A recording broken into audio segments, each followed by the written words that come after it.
John Perdue is West Virginia's 24th state treasurer and is currently serving his 5th term.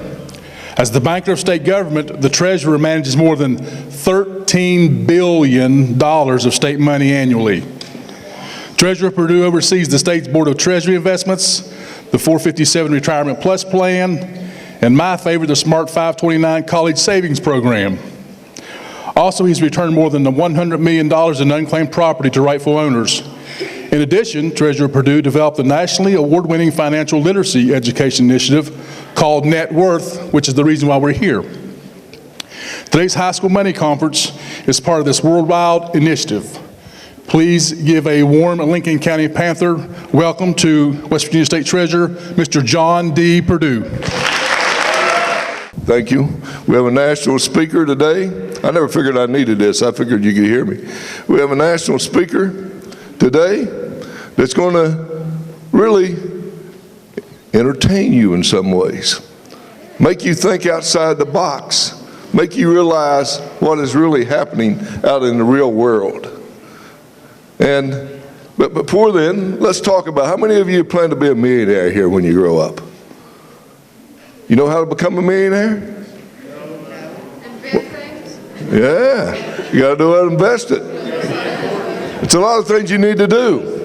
But the difference between a high school education and a college education or a technical education like a plumber, welder, different kinds of other fields out there, community college education is $1 million in earnings in your lifetime.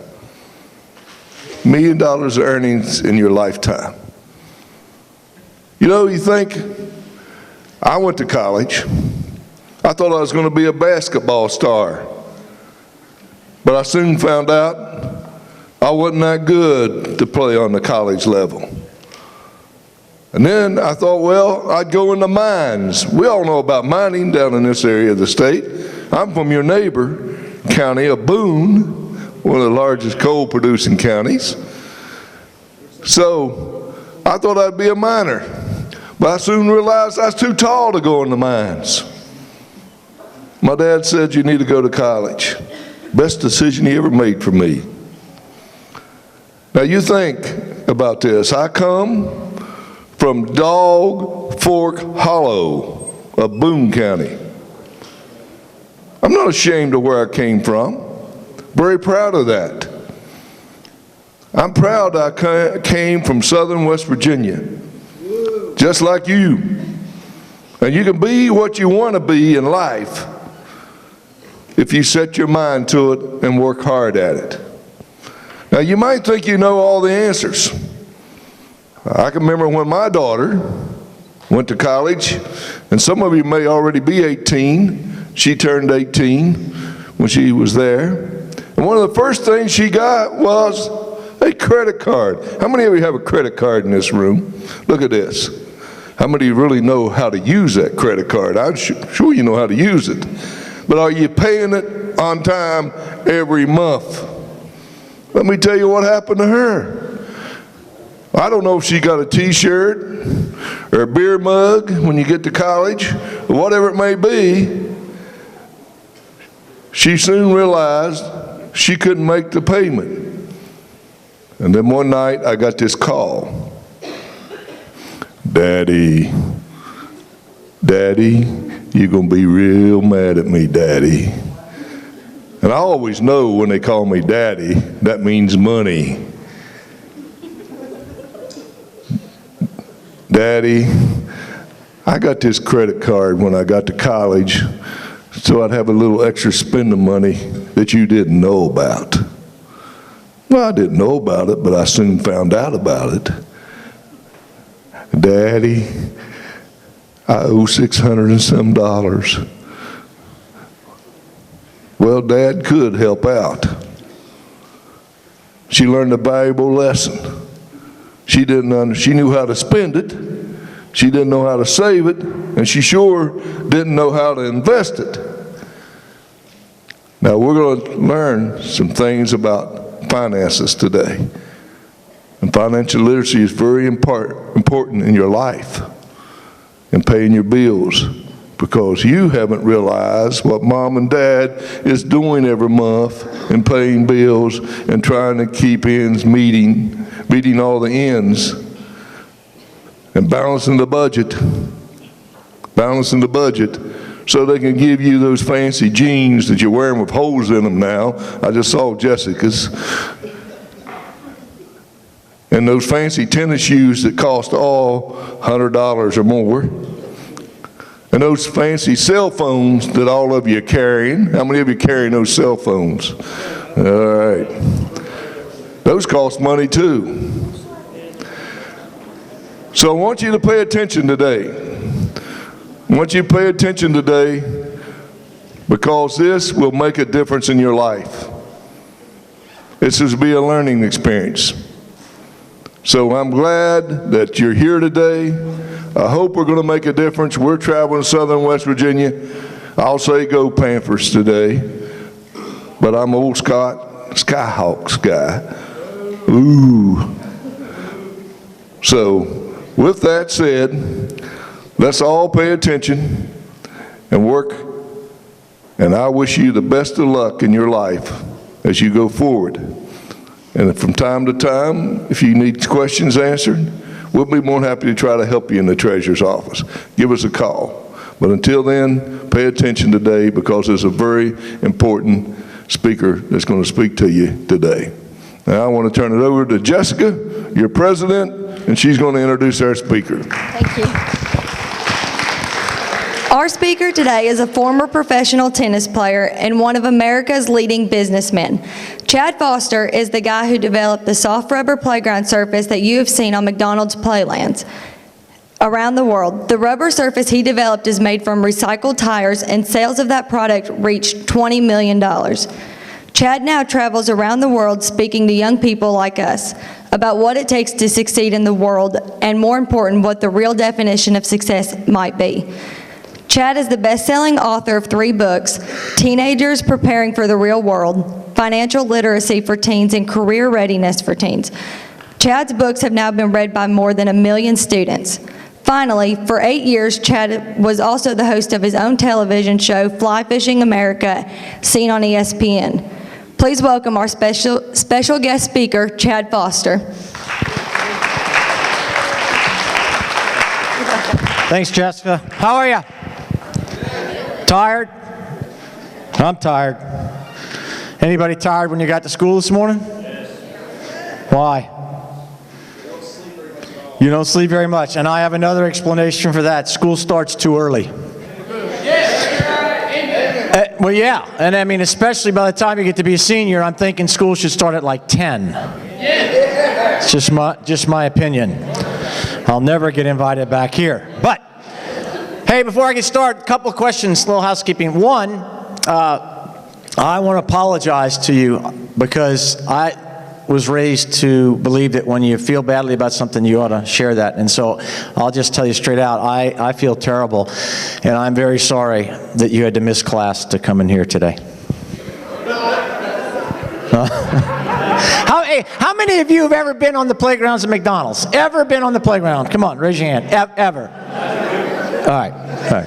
Now, that's no surprise. I knew that. Here's the real question. I'm scared to ask, but I will. How many of you still go to the playgrounds at McDonald's?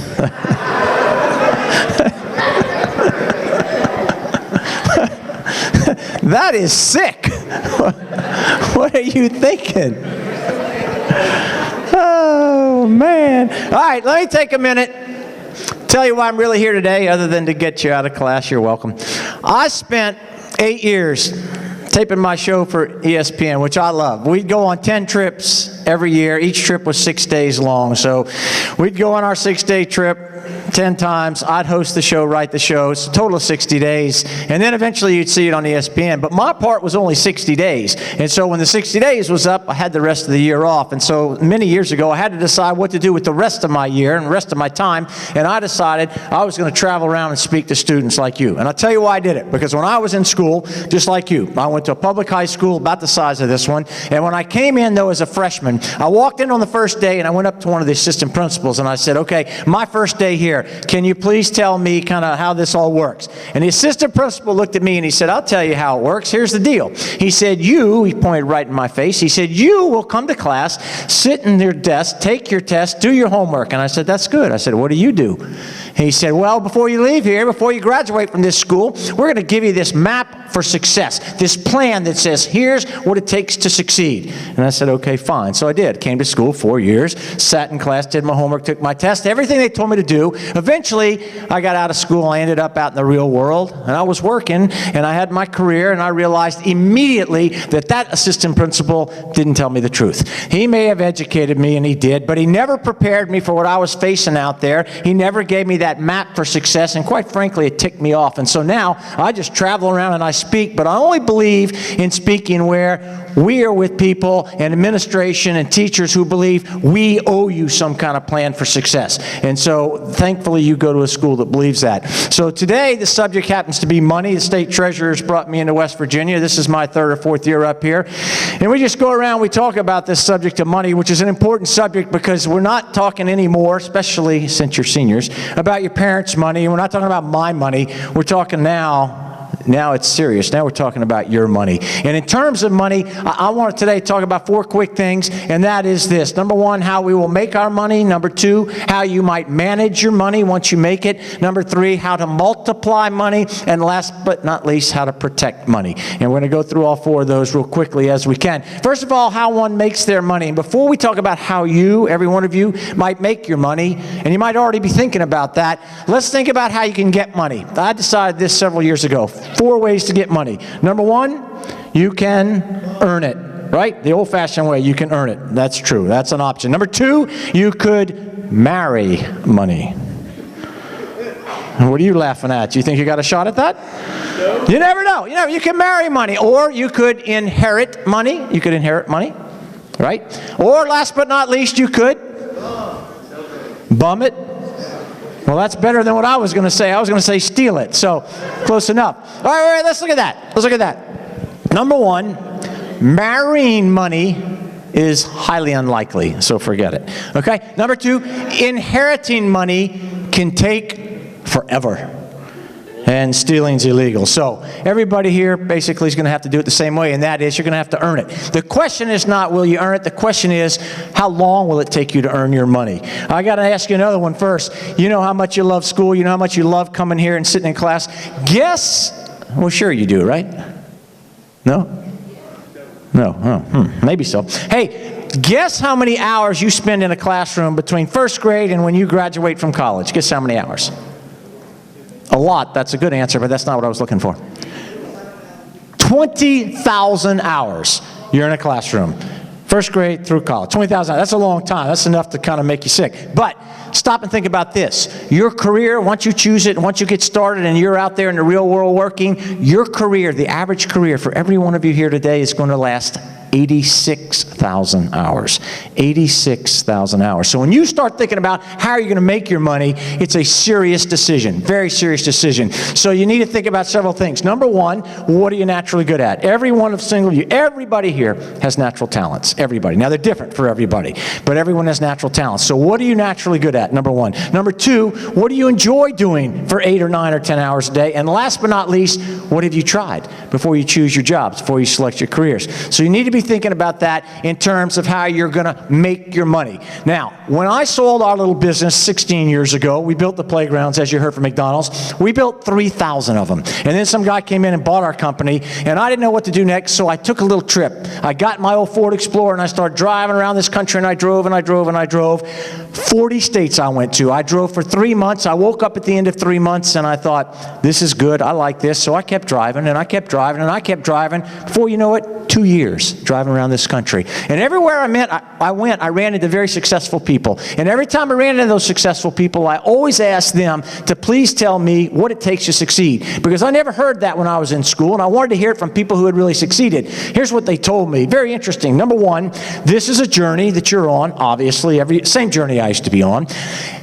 This is also a journey that I now know where you start the journey has nothing to do with where you finish. And I'll tell you what I mean, just to show you how stupid I was when I was in school. I thought, number one, if you grew up in a small town, like I did, some of you are, I thought you'll never succeed. It'll be tough as it can be. Wrong. More successful people come from small towns than anywhere else in America. I also thought, though, that if you grew up and you didn't have a lot of money, you didn't live in a great big house, you were going to have a tough time succeeding later in life. That's also not true, because guess what? I grew up in a house, the whole house, the entire house cost $17,000. So don't let anybody tell you that where you start the journey has anything to do with where you finish. Where you start doesn't matter. Does not matter.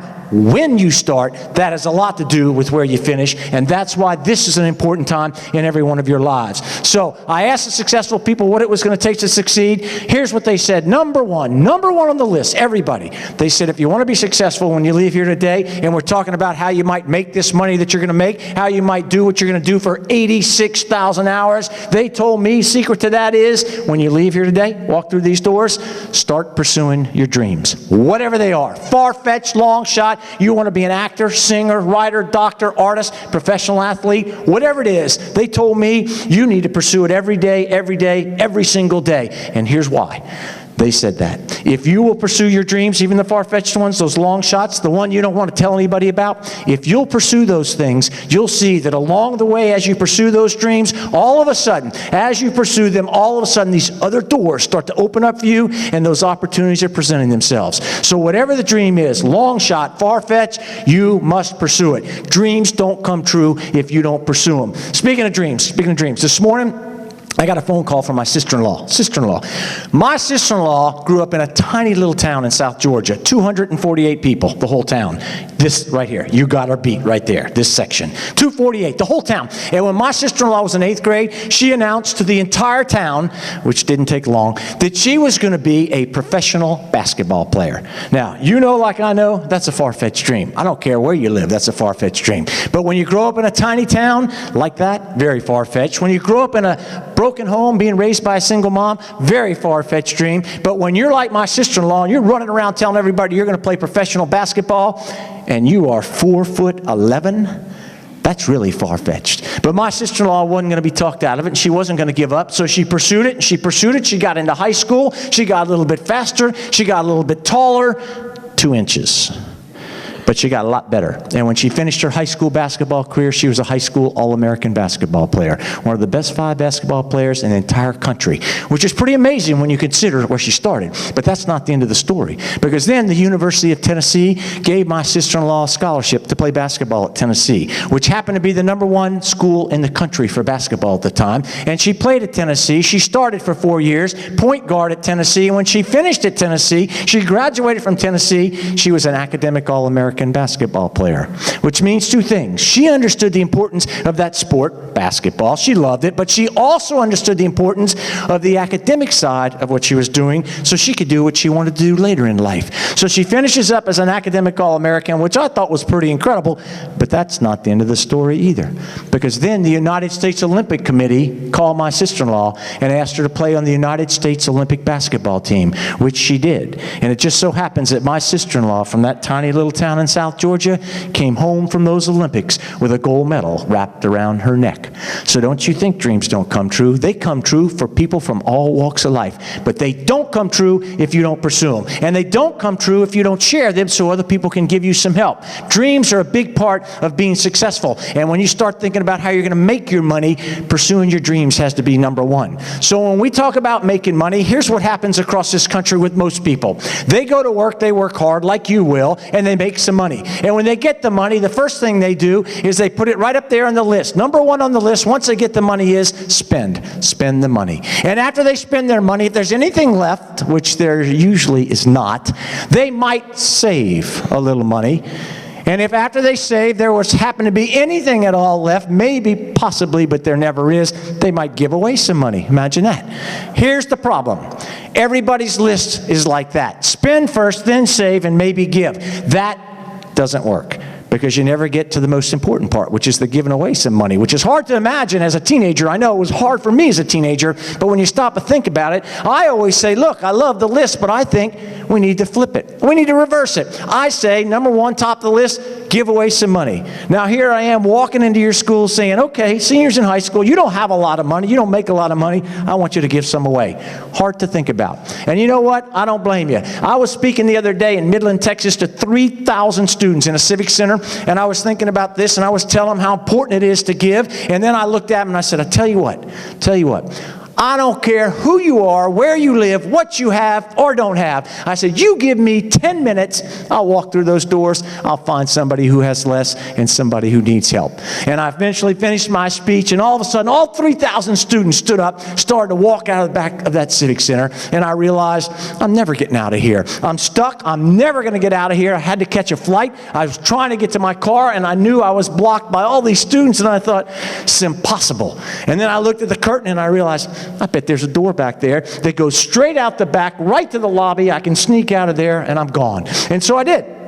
I walked through the curtains. I went to there. There's the door.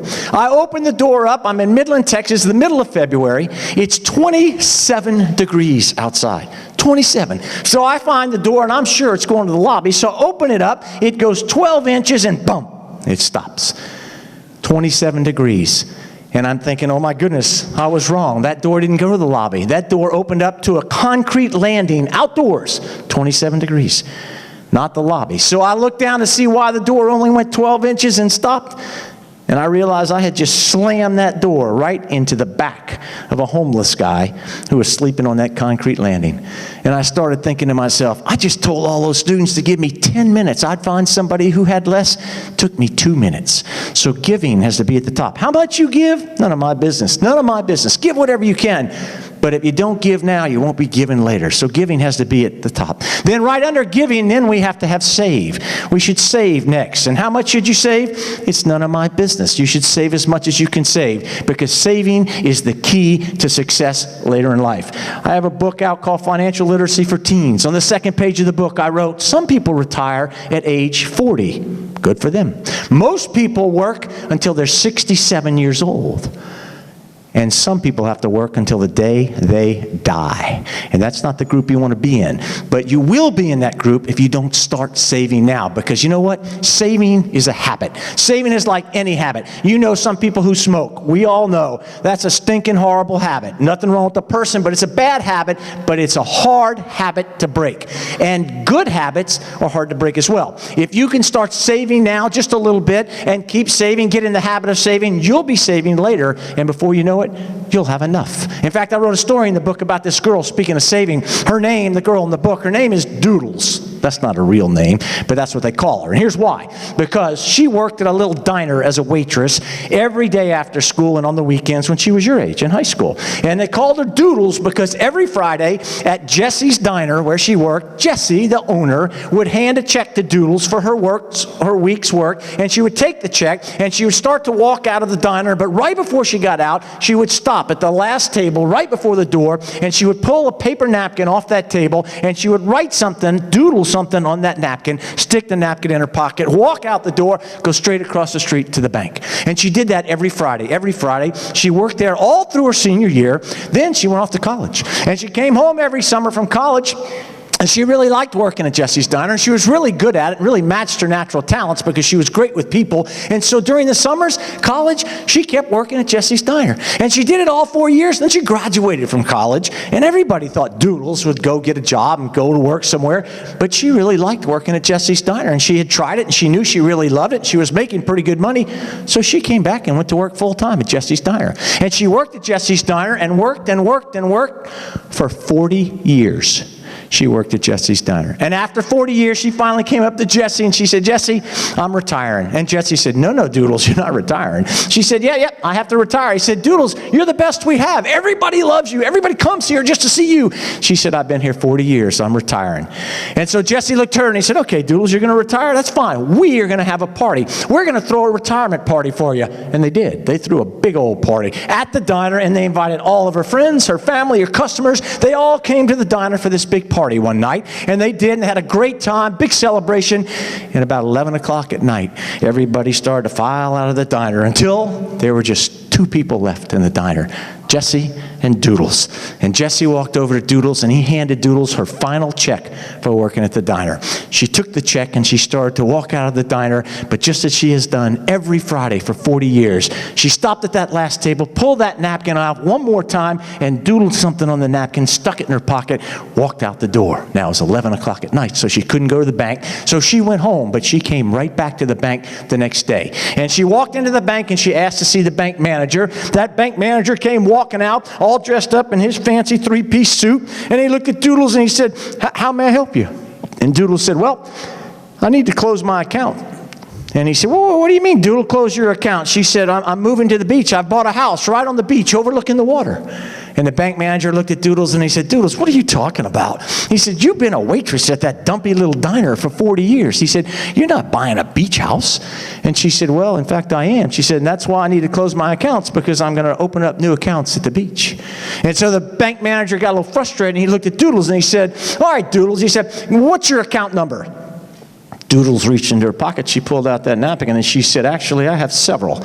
And she called out the numbers. And as she called out the numbers, the bank manager punched those numbers into the computer. And as he was doing it, all of a sudden, up come all this information on the screen. He looked at the information on the screen. He looked back at Doodles, and he looked back at the screen. And he said, "Something's wrong. Give me those numbers again." And so Doodles pulled out the napkin again. She read off her account numbers. He punched in the numbers again, and all of a sudden, same information came up on the screen. And he looked down at Doodles and he said, "There's a problem." And Doodles said, What is the problem?" He said, "Well, you saw me. I did it twice. I put your account numbers in there twice." He said, and this computer right here is telling me that the total value of your account right now in our bank is $1,985,462. And Doodles pulled that napkin out of her pocket, and she looked at it, and she said, $1,985,462. She said, "That's right. Now, could you write a check for me?" That bank manager went back to his office, and he wrote a check for $1,985,462. He handed that check to Doodles. It was the biggest check he ever wrote in his life as a bank manager. Doodles took the check, and she started to walk out of the bank, but right before she left, at the door, she stopped, turned around, looked at the bank manager, and she said, "Oh, by the way, if you ever get down to the beach, stop by and see me, okay?" And she walked out. Now, let me tell you something. Doodles didn't make all that money in 1 year. She didn't make all that money in 5 years. Doodles made good money for many years, but every time she got her money, she went straight to the bank and she saved some of that money. And before you know it, that money made money for her, and she had enough. And that's the same thing that will happen to every single one of you if, and only if, you start saving now. It's not about how much you save, it's about how long you save. And now is the chance to start for every single one of you. So saving has to be right there under giving. And then under saving, after we give first and then save, then we'll spend. We'll spend at the end. It'll be at the bottom of the list, and we'll spend, hopefully, your money you will spend on things, primarily things you need, and every once in a while on something you just plain old want. There's nothing wrong with wants.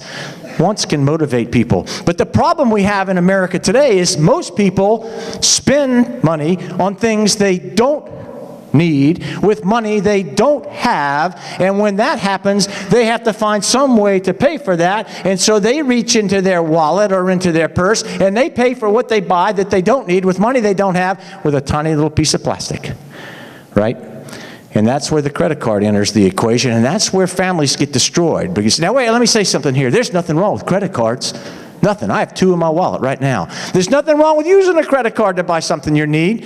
There's something wrong with using a credit card to buy stuff you don't need with money you don't have, and then when that bill comes in, making the horrible, absolutely terrible mistake to only make the minimum payment. That's the problem. And I'll give you an example. If you took a credit card right now and you went shopping and you spent $1,000 on that credit card, and you decided that you are only going to make the minimum payment, and you had an interest rate of 18% or higher, which it will be because you're a teenager, and you're going to decide the minimum payment's all I'm paying every month, and you spent $1,000, how long do you think it'll take you to pay off that credit card? 20 years.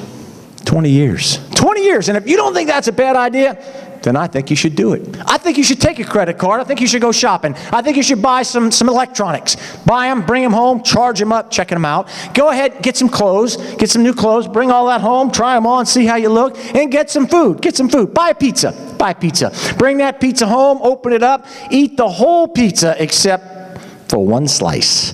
Take that one slice, stick it back in the pizza box, and put the pizza box on the top shelf of your closet, and don't eat that last slice until 20 years later when you make the last payment on your credit card. It's gross. Oh, no. Gross! But that's how dumb it is to make minimum payments, you see? That's what a bad idea it is. Minimum payments destroy families. If you have to buy something with a credit card, make sure you pay for it the day it comes in. Not once, not occasionally, but every single time. We spend at the end. Give first, save next, spend at the end. Simple formula for how we are going to manage our money. Then once we're going to talk about managing money, what about multiplying money? You can't go make all the money you're going to make, save it, work hard, save it, and then stick it in your mattress. Wake up when you're 60 years old and say, I'm ready to retire, and look at your mattress and say, my goodness, my money's not worth anything, because what ate it up? Not mice. Inflation. Inflation ate it up. It's not worth anything. Hey, look, the same car that you spend $25,000 on today, when I was a kid, I bought that for $10,000. The money's not worth what it's worth when you get to be 60. You can't just stick it in the mattress. You can't bury it in a can. You got to figure out how to multiply that money. And I learned the best lesson about that when I was a little older than you. 19 years old, I was driving across Texas one time, and I spent the night in Midland, Texas with some friends of my parents. The people's name were the Conleys, Mr. and Miss Conley. Mr. Conley was an oil field guy. He drilled oil wells. And if he drilled wells in the right place, he was a gazillionaire. But if he drilled a dry well and he hit the wrong spot, he was broke. And I, over the years, watched Mr. Conley broke rich. Well, when I got to his house that time, 19 years old, me walked in, spent the night at his house. He was a gazillionaire. And it's fine. And I said, I'll stay there because I needed a free place to stay. And I thought, that's all right. Then he invited me to dinner. And I thought to myself, I don't want to go to dinner with this man. He's going to talk about his money, talk about himself. Well, I went to dinner because I was 19. I needed a free meal. So I went. And I got to dinner, and I was wrong. Mr. Conley never said a word about himself. He never said a word about his money. He spent the whole night talking to me about what my plans were, what my future was all about. Then he finally looked at me. He said, Chad, what are you going to do when you get out of school? I looked right at him. I said, I'm going to be a professional tennis player. He looked right back at me, and he said, doesn't matter. I said, no, sir. I'm going to be a professional tennis player. He said, it doesn't matter what you do. And I started thinking to myself, who is this 55-year-old goat trying to talk me out of my dream? And I said, what do you mean it doesn't matter? He said, it doesn't matter what you do. He says, I don't care. It doesn't matter if you're a tennis player, if you're a plumber, or you're a surgeon. I said, what? He said, look, in every case, you could be a plumber, you could be a surgeon, you're still going to be limited. There's going to be a ceiling. There's going to be a point where you can't make any more money in the day to do what you do. There are only so many hours in every day to do what you do. He said, I'll give you an example. Let's say you're the plumber. You can only fix so many toilets a day, right? Then the day's over. You have to go home. And you could be a surgeon. You can only do so many surgeries a day. Then the day is over. He said, I know the plumber doesn't make as much money as the surgeon, but both of them are limited. There's a ceiling. They can't make any more money because the day is over. Then he looked at me and he said something I'll never forget. He said, Chad, until you learn how to make money while you sleep, you will never really get ahead. And what that brilliant 55-year-old guy was trying to tell this arrogant 19-year-old me was that if I didn't learn how to invest then, early, and keep investing throughout my life, I'd never really get ahead. And it was the best advice I ever got in my life. And that's what you need to be thinking about. Now, how much do you need to invest? Not much. Sometimes teenagers tell me, they say, look, why are you telling me about investing? I'm just a teenager. I don't have any money. And I always tell them the same thing. I said, wait, really? I said, you think if you really put your mind to it, you could come up with a couple $100s over the next few months? Well, yeah, sure, no problem. I said, well, what if you had done that a few years ago? What if instead of spending it, you had saved $300 or $400? Just saved it. And instead of spending that money, you had bought some stock with that money in some company, maybe some kind of funny company with a kind of goofy name like maybe Google. Or maybe if you'd taken that money, if you had bought stock in some fruity company like Apple, where would you be today? See? It doesn't take a lot of money to invest. It's just like saving. It takes time. That's why you have to start now. Whatever you have, a little bit of it, part of it has to be invested. That's how you multiply the money. So we make money, we manage money, we multiply money. And then last, you have to protect your money. You have to protect your money because you're going to work hard for it. It's not going to come easy to you. So you have to protect it with things like insurance. For example, when you leave your parents' house, the day you leave your parents' house and you go off to college, you go off to work, you're going to have to rent someplace to live. I don't think anybody's walking out of here and buying a house after they're a senior in high school. So you're going to rent. You might rent an apartment. You might rent a dorm room. You might rent a trailer. I don't care. Whatever you rent doesn't matter. Before you put so much as a toothbrush in that place, you must have renter's insurance. Because if you don't have renter's insurance and the place burns to the ground, you lose everything. You lose everything. Or if somebody comes in and robs the place, you lose everything if you don't have renter's insurance. And by the same token, the day you're off your parents' health insurance, you need your own health insurance, no matter what it takes.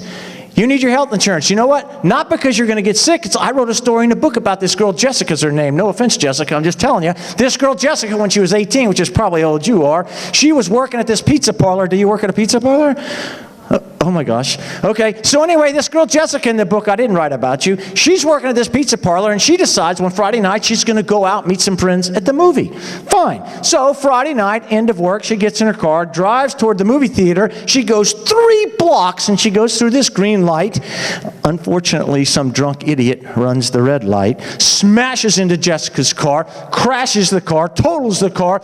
Jessica goes to the hospital where she has broken almost every bone in her body, and she spends the next 90 days in the hospital. She's in the hospital for 90 days. She finally gets out of the hospital. They send her back to her apartment, and by the time she goes through physical therapy and rehab and she can walk again, she walks down to the mailbox at her apartment complex, and she opens up the mailbox, and lo and behold, it is stuffed with envelopes. Stuffed, and they're all from the same place. They're all from the hospital where she just spent 90 days. So she takes them all out, and she lays them on her table, opens them up, and you know what? They're not get-well-soon cards. They're not. They're bills. They're bills, and when she adds them all up, Jessica owes the hospital $98,000. Jessica has to pay the $98,000 because guess what? She doesn't have health insurance. You know why? She doesn't have health insurance because at the pizza parlor, when they offered her health insurance, she told them, $37 a month out of my check? No way. I don't need health insurance. Look at me. I'm young. I'm healthy. I don't plan on getting sick. And so what does an 18-year-old do when they owe the hospital $98,000? They have no choice. She has to file bankruptcy. Then her life is changed for the next 7 to 10 years. When she goes to buy her next car, which she desperately needs now, by the way, because the drunk wiped hers out. And speaking of the drunk, he doesn't have insurance because most people who drink and drive don't carry insurance. Why would you? You can't spend that money on drinking if you spend it on insurance. So now she's stuck. She's bankrupt. She goes to buy a new car. No way, Jose. They're not giving her credit because you know what? She didn't pay the hospital the $98,000 that she owed. And the new car company, they don't care that it was some drunk that hit her. All they know is she didn't pay her debt. And one day she wants to rent another apartment and she tries and they say no because on her credit report, she stiffed the hospital for $98,000. So they're not going to rent an apartment to her, and it just goes on and on and on. So you need to protect your money. Health insurance, renter's insurance, and goodness gracious for you, the number one target for identity theft, you, teenagers. Don't give out any information. If you see something online that looks too good to be true, then it is just too good to be true. So you want to make your money, manage your money, multiply your money, then protect that money. Simple process, but not easy. And it's going to be tough sometimes, and you're going to run into some bumps in the road. In fact, you're going to run into some obstacles. Just like I do, and everybody does. We all have bad days. We all have obstacles in our lives. Why? Because obstacles are in our lives to make us stronger. That's what they do, make us stronger. You've already faced some. They make you stronger. In fact, I have a friend who lives in Colorado. My friend Eric, my friend knows more about obstacles than anybody I've ever met my whole life. My friend Eric, when he was your age, he used to do every extreme sport you can think of. He did them all.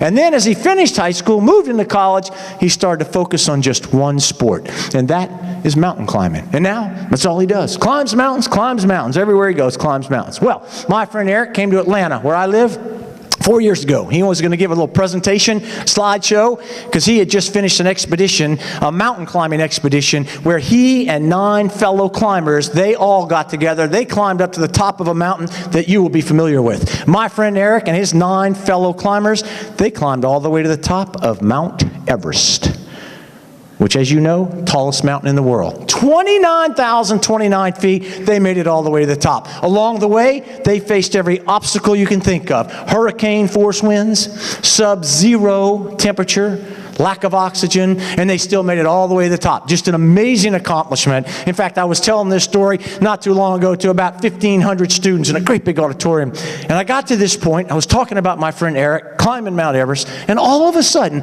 a student stood up in the back row of the auditorium, looked over at me, did not raise his hand, and he screams out. He says, "Hey!" And I looked over at him, I said, "Yes?"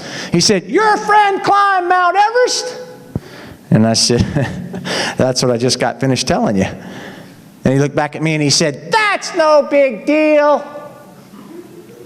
I said, "Wait a minute, 29,029 feet?" I said, "You know how high that is? You go outside on a clear day, look up in the sky, you see an airplane up there so small you can barely see that sucker?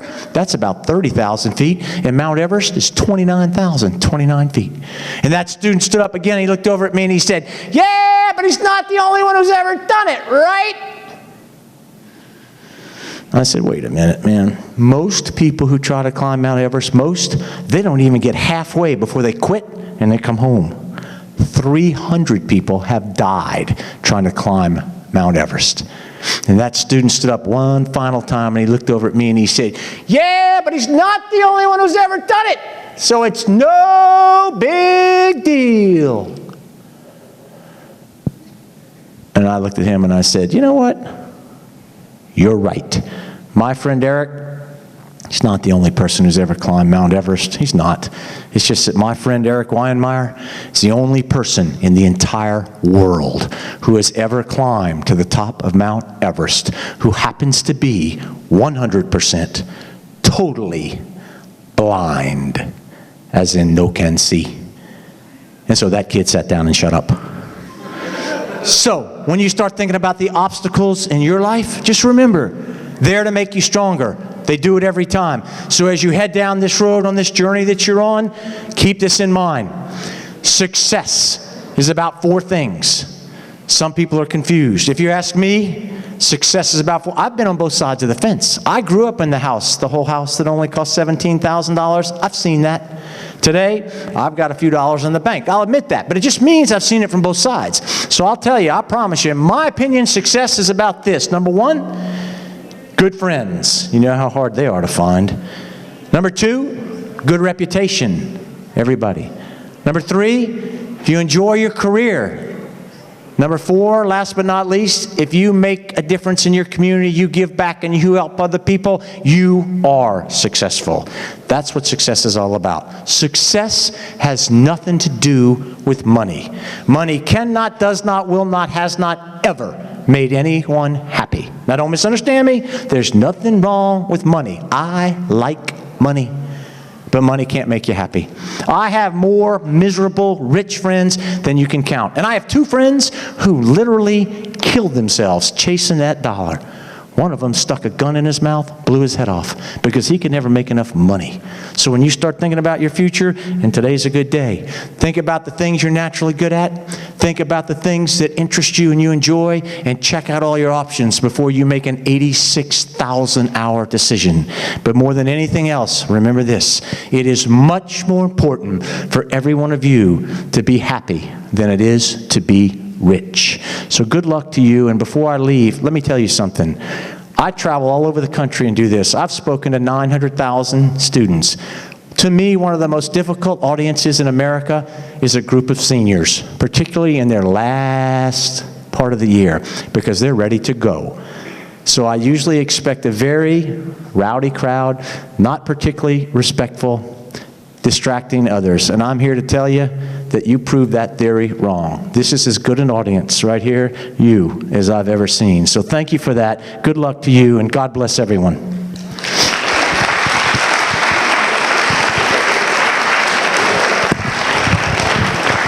Ladies and gentlemen, Chad Foster, give him another round. Huh?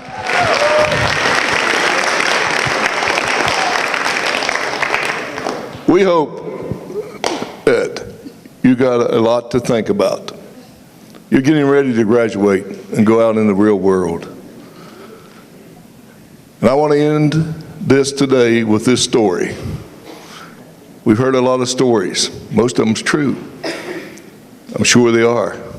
They're facts of life, roadblocks in life. This story is true as well. There was this individual who graduated from high school and went into the service. Not a bad career. He was a pilot in Vietnam. He was flying missions. And one mission he was flying, he got shot down.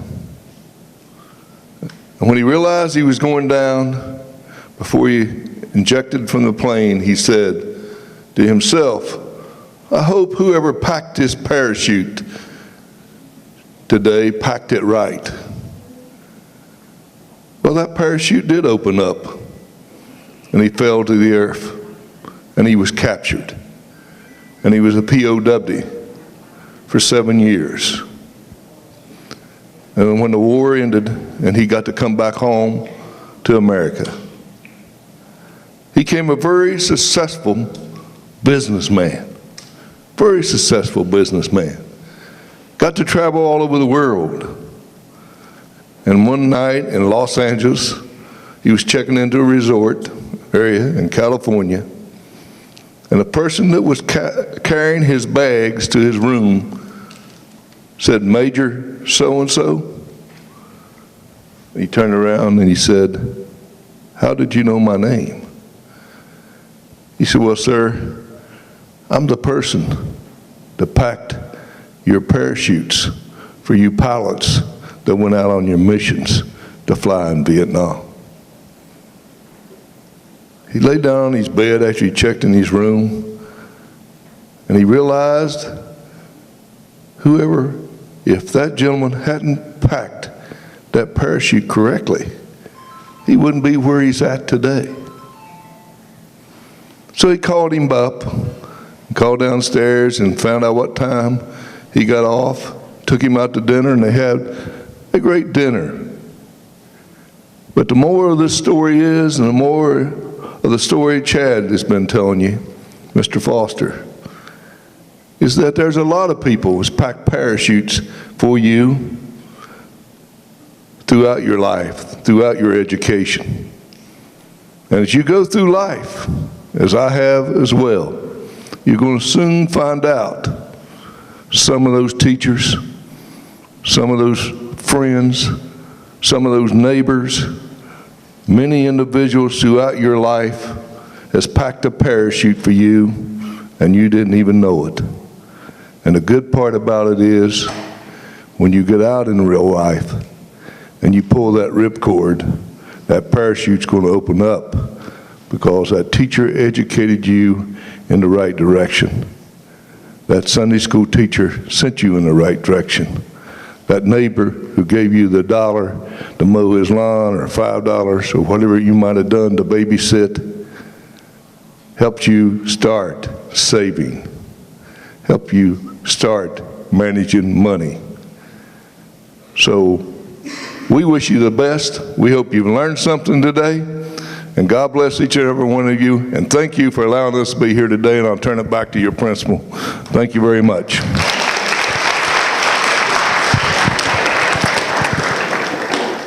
Thanks, God. You do make us proud. Seventh period, correctly? Yes. Take your time. Seventh period.